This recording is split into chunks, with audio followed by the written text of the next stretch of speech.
Thanks for joining us on another episode of Tea and Trowels, FPAN's web series featuring conversations with archaeologists. Today we're joined with Dr. Eldon Yellowhorn. Would you like to introduce yourself and your mug? Good morning, or well, it's still morning on the West Coast as I'm talking here now. My name is Eldon Yellowhorn. I am from the Piikani Nation, which is part of the Blackfoot Confederacy. And my name in Blackfoot is Otkotskina, which actually means Yellowhorn. And here's my mug. This is a mug that my brother gave to me as a present for my 60th birthday. And I like drinking it in it because in the parlance of certain coffee chains, this would be a venti. So lots of coffee or lots of tea. And the tea I have in it is actually Darjeeling tea. That's my favorite. And it's been my favorite ever since I discovered that my one of my favorite captains of the Enterprise, Jean-Luc Picard, loved Darjeeling tea. And so after that, I started drinking Darjeeling tea and I discovered, hey, I really like this stuff. And I also want to introduce my trowel. Oh, we're getting to the questions early on the your favorite tool in your toolkit. That's a very nice trowel. Oh yeah, this is a ceremonial trowel that was given to me by the SFU archaeology graduate students for doing a seminar in the department. So actually this one has never touched the earth. It's just an ornament. Oh no, that's nice to have. I was gonna say I saw the inscription on the handle, like the little burning. Is that part of it as well? Yeah, that was good. And it actually archaeology. It quotes David Hurst Thomas. Archaeology is not what you find; it's what you find out. That's a really great gift. Unfortunately, our gifts are stickers, so not as cool, but easier to send in the mail. Enough, but I'm just doing this for the prestige. To live in infamy on the YouTube. So we'll get the ball rolling here. And what got you into archaeology? Well, I kind of took a circuitous path to archaeology. I used to be really interested in earth sciences, and that was what I majored in university, was geography, physical geography.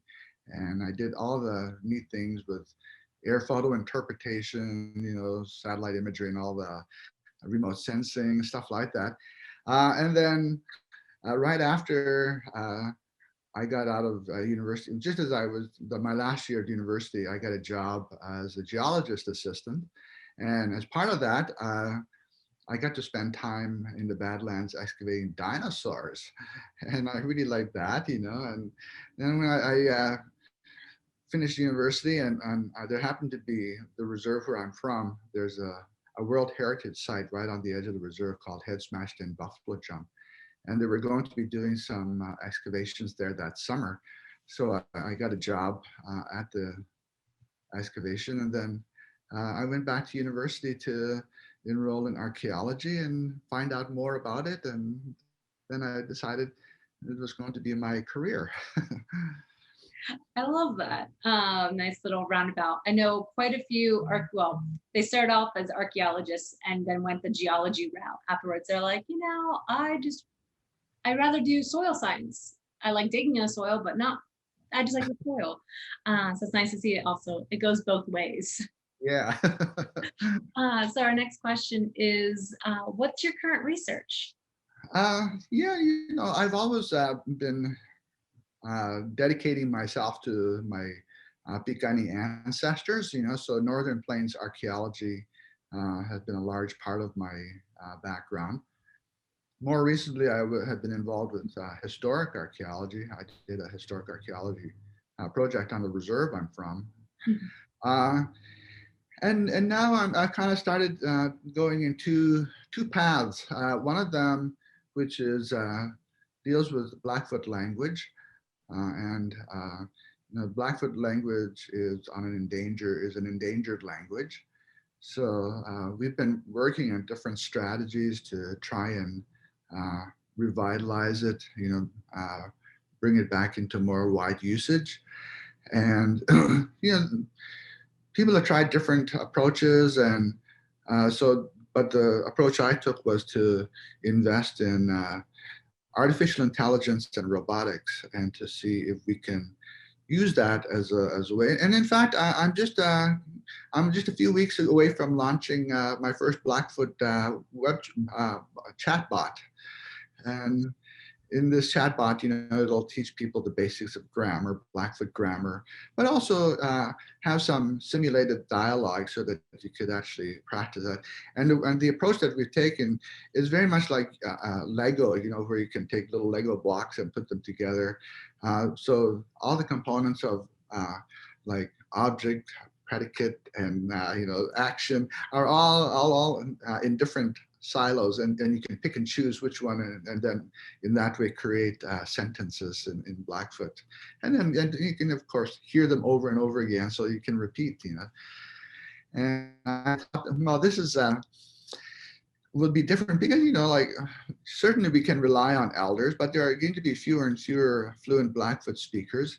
And, you know, let's admit it, elders get old and they get tired, they get cranky, you know, they're not always up, you know, whereas a chatbot is always there, you know, anytime, day or night, if you want to you have a few hours, or and you want to do a little Blackfoot exercises, you can always go back in there and do some exercises.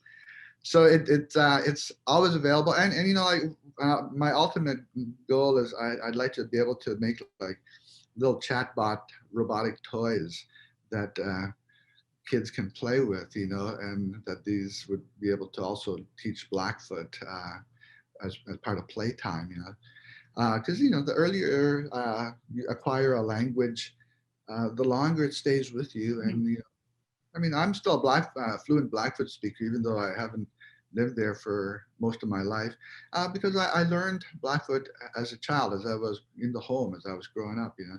So I learned it early, and it stays with you for the rest of your life.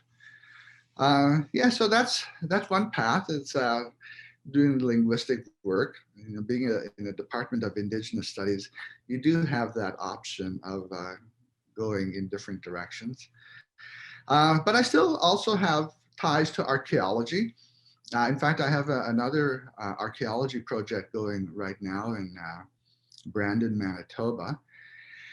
And this one is a little more troubling. It takes it's hard work because well, here in Canada there was this practice of taking Indigenous children away from their families and putting them in these residential schools, and as happened, a lot of those children died there.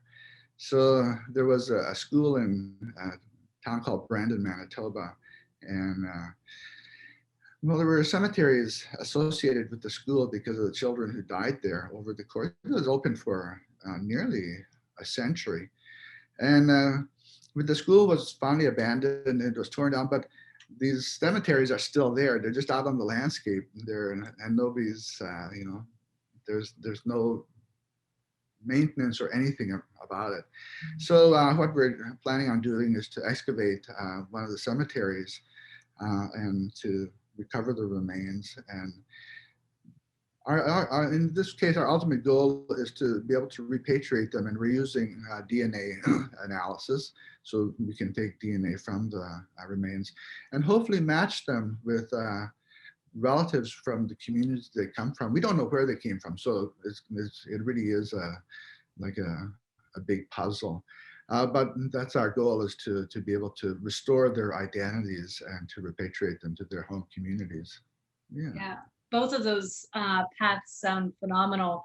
I'm from Pennsylvania originally, which was not far from the Carlisle Indian School. Mm-hmm, mm-hmm. So that was always not necessarily well-known knowledge to people, Yeah. but it was more so, I guess, for me, with an interest in history and not the nostalgia history that tends to be taught in American schools. So it's some phenomenal work. And then for the chat box, sounds phenomenal. It's such a cool idea, especially with the toys. again, a personal experience. Growing up, I had a teddy ruxpin, which were like Uh-huh. those robotic bears that spoke. Yeah.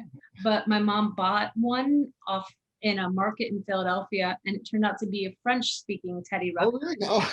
So, as me as a small child, I still remember random French numbers, but never taking French. But I just Yeah, had a toy that would speak to me, so I knew the language. yeah, that's So wild. yeah. Oh my God. Your research sounds phenomenal. And then kind of doing a little jump to your unused ceremonial trowel. What is your favorite tool in your toolkit currently? Well, in all my researches, I've always used a trowel, and that pointy nose trowel is fine, but well, this was years ago, back in 1988, after I was just finished doing my second undergraduate degree in archaeology. I got a fellowship with the Smithsonian Institution, and with that, I got to work in Colorado with Dennis Stanford, who was the curator of North American archaeology. And I didn't have a toolkit when I went down there. Uh, so they just cobbled together one for me, and I started working with it. But it included a square nose trowel, and that became my favorite trowel after that. When I came back to Canada, and I did get work in other archaeological excavations, and I did buy my own toolkit. And still today, my favorite is the square nose trowel. There's something special about having your first trowel as well. Um, Yeah.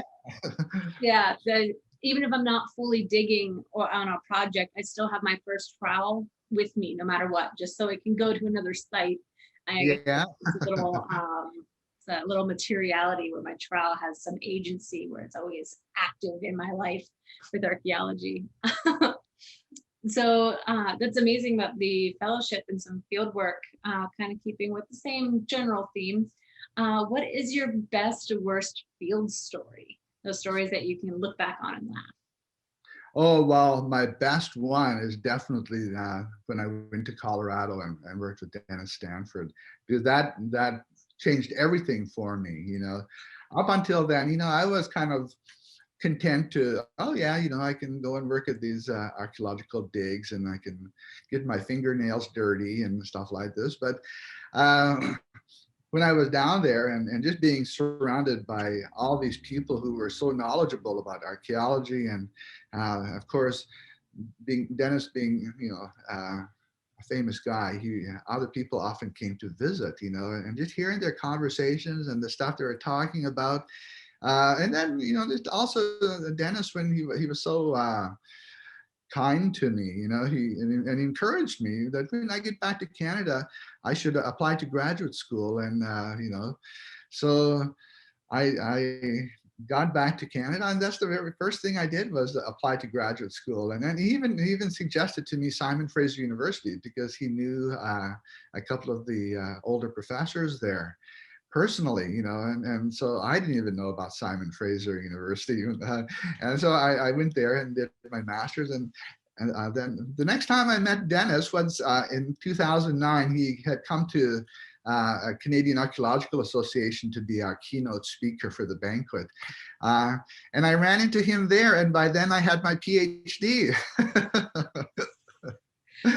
That must have been great for him to see as well, like just seeing one of his students kind of grow and form. So that's a great mentorship. Oh my goodness. Yeah, and then like I always appreciated his influence on me, and unfortunately I didn't get to see him very often. Maybe at SAA conferences I would run into him there, and we exchange emails once in a while. And I was very sad to hear that he had passed away. But let me tell you about my worst story. This was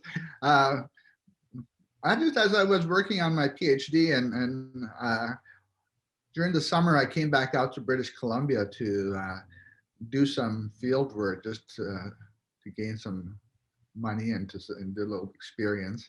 And I got a job with a consulting company, and they sent me to do an impact assessment for gold and copper mine in northern British Columbia. And that was fine. I love that country. It's just so beautiful and rugged, and they were also going to be installing a transmission line that was 300 kilometers. So I had to also survey the right of way of that transmission line. And one of the areas was in a really high mountain range, so we still have to go and do some sampling there. So we were dropped off by a helicopter, and then we just made arrangements to meet 8 hours later, several miles down the road, and that's where they're going to pick us up. And so we're at high elevation, treeless area, and we were walking across, and not even a half an hour into our hike, we come to this, narrow stream, and it's got really cold mountain water, so my assistant and I decided, oh, well, we could jump this, so we went with our gear and everything, still went running, and I jumped, and I made it to the other side, and there was this shrubby birch tree that was right there, and I just grabbed onto that, and then all of a sudden the whole tree just started going backwards with me until I was sitting in the water. And that was just in the morning. So I ended up having to walk for the rest of the day with these soaking wet clothes and my soaking wet boots. And it was a cloudy, rainy day. It was just like one of those days that you want to forget. And then to make things worse, when we did get to the location where the helicopter was supposed to pick us up, we waited there for at least an hour before we realized nobody's coming to pick us up, So then we hiked out of this area down to the nearest road that we could get in. It was just a logging road that serviced that area. So we were walking along this logging road, and we probably walked for about another hour and a half. And it's a good thing that the days are really long at that time of year, because by this time it's getting to be like 10 o'clock in the evening, but it's still very daylight, still lots of twilight. And we hear a truck coming along, and we raced down to this bridge where he might be able to stop and pick us up. And so if we did get him to stop and he picked us up, he said, "What are you guys doing here? We don't ever see hikers out here." And we were telling him, well, this is what we were doing, and we got stranded out here. And just as he's, we're telling him our story, all of a sudden his radio comes aloud this bulletin for all truckers to be on the lookout for 2 lost surveyors. And he says, "Oh, that must be you guys." At least somebody was looking for you, at least like. Yeah. Well, what had happened was that the helicopter pilots, the one who dropped us off was just finishing his shift. So after he dropped us off, he went off to the airport in a local community, and the guy who was coming on shift picked up the helicopter and came back out. So he just had a vague idea of what, he had no idea where we were actually going to meet him. So they ended up, we were just getting ready to send out a search party when they got the radio. "Oh, I found him on the road." That's a whole other world of archaeology. Oh my goodness. I could never imagine that. I would probably panic just a little bit, being abandoned. Oh my goodness. Well, when you're going through that, it's kind of like, but then after a while, you think, oh, well, that was actually one of the adventures that makes summer fun, Exactly. I feel like archaeology is filled with those stories. In Florida, if you got wet pants or wet clothing at all, you just slowly steam yourself, which so you never fully get dry. It's just you stay this really awful damp. So I pack spare clothes in my backpack all the time, just in case. Yeah. It's very uncomfortable. So our last question before our bonus is our bigger question for the day. And that is, how do you think that archaeology can help save the world? Well, yeah, I thought about this, when I read those questions, and I really gave this a lot of thought, And, over the years in my career, I've had an opportunity to go and visit some sites, such as like Mesa Verde, for example. But I also had a chance to go and visit this site in Bolivia called Tiwanaku. And Tiwanaku, which was a flourishing civilization before 2,000 years ago. And then They were at that time right on the shore of Lake Titicaca, and then the lake started to dry as the drought persisted, and uh, suddenly they they were left high and dry.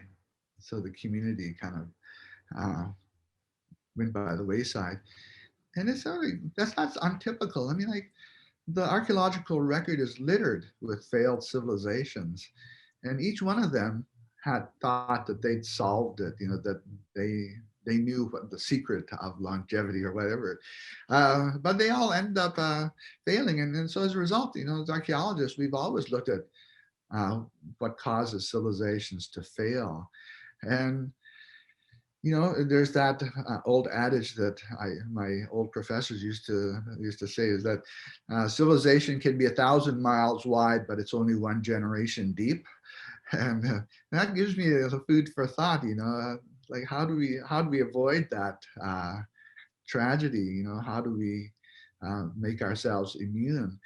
And really, the only thing I can say is that you know because we have the information, we have the knowledge, you know, to forestall that kind of an outcome for ourselves, you know. And in the past, you know, when like a civilization like Tiwanaku, when they failed, you know, there was always some place they could go to, or they could change things in such a way that you know they persisted even if it was not the same as before. Uh, so that's what we had to do, is to devise those strategies, like how do we live without uh, doing so much damage to our own environment, because unlike those civilizations in the past, when we collapse on a global scale, whereas they all collapse on a regional scale. So you know, time could change, time changes, and then somebody else might move in, or they might have another way of living. So that's what we have to do is find those lessons for ourselves. How do we make our solutions work for ourselves? You know, and I go back to that humanity game. I think it's Buckminster Fuller. You know, how do you make the world work for the majority of the people with the least insult to the environment, and make it happen as fast as possible? You know, and you know, you think of it like a game. There's an outcome that you have to get to, and how do you get there uh, requires ingenuity, innovation, uh, thinking in novel ways, those sorts of things. Yeah. Yeah, no, I can absolutely agree. I think the looking into the past stories and seeing how, because I mean, like you said, we do study lost, not necessarily lost civilizations, but we end up do studying these decays and these shifts and patterns throughout history, and it gives a lot of wealth of information for how people adapt to those changes. And we certainly need to adapt ourselves, and we can learn from the past, especially these days.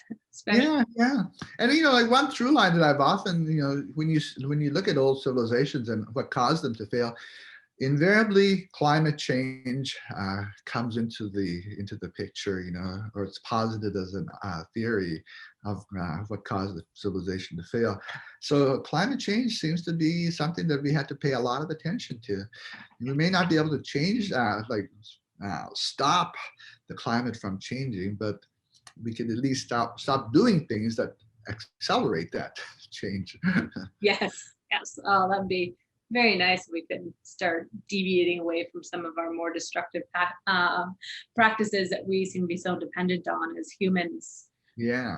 It would quite be helpful. So our last little fun question for our bonus is, what's keeping you sane during work from home and quarantine and lockdown and everything else that's happening now into 2021?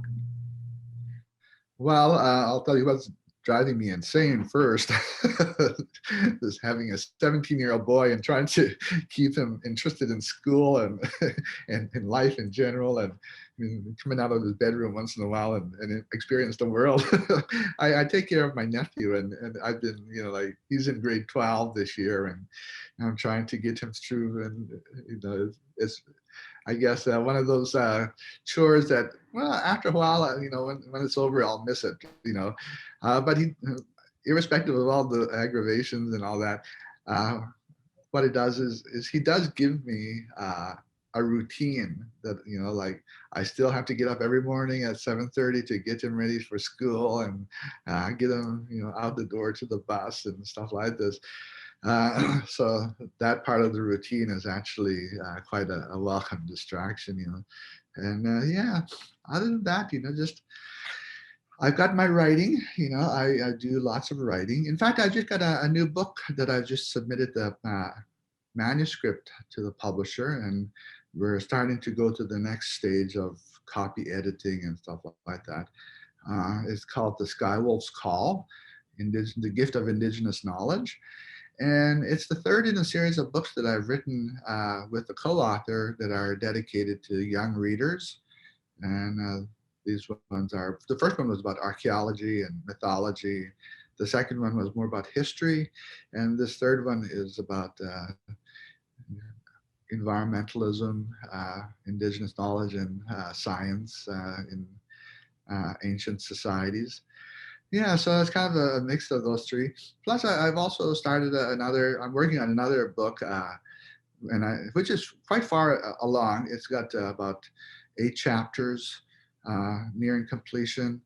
And this one is more of a synthesis of my career in Northern Plains archaeology and using Blackfoot oral narratives and what I've discovered about archaeology and blending the two of them.